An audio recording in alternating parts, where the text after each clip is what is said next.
Good morning! Finally po naka-take off na rin kami from Mactan Cebu International Airport bound for Pagadian. Tapos ito yung mga tanawin na makikita natin sa may Mactan Channel every time na pa-take off tayo tsaka pa-landing. Nagagandahan lang ako sa mga view. Tuwang-tuwa kasi ako pag mga ganitong mga view.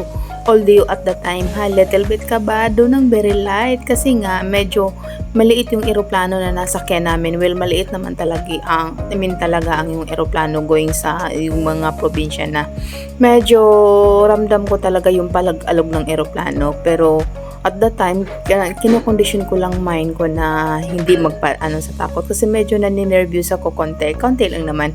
Mula nung nagbiyahe ako sa Thailand na from pag-depart namin sa Cebu hanggang nakarating talaga kami ng Thailand, grabe talaga yung alog ng eroplano. Mula noon, nagkakaroon na talaga ako ng trauma. Anyway, mabalik tayo sa tanawin na sa baba. O, diba, kahit papaano, medyo malayo-layo na rin ang nilakbay ng eroplano. Nakakaaliw din naman. Pero sometimes kasi, yung pagtingin ko sa gilid, yung para bang, oh my God, ika nga, hindi natin hawak ang ating mga buhay every time na travel tayo o kahit saan man tayo mapunta. As for me naman po, sa bawat alis at pagbalik ko ng bahay, nagdadasal talaga kasi yun lang talaga ang tanging meron tayo, lalo sa panahon ngayon. Anyway, babalik tayo sa mga view na tinitignan ko. Medyo malapit-lapit na talaga. Kitang-kita na talaga ang Mindanao area, lalo promise, sabi nga nila.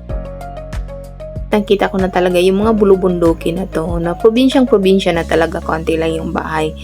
Ayan na, we're about to land na po. Sadyang iba lang talaga yung mararamdaman kong galak every time makakakita ako ng nature. As in, super marirelax yung utak ko, yung mata ko, na relax ako pag ganito yung makikita ko. Ang sarap man ng manirahan nga sa probinsya kung kaso nga lang hindi po pwede.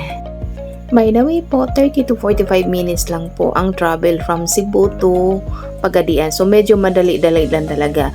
Buti naman na madali lang talaga yung travel time namin kasi nga, Diyos ko po, ramdam ko na talaga yung pag-alog ng eroplano every time makakaano kami ng mga clouds.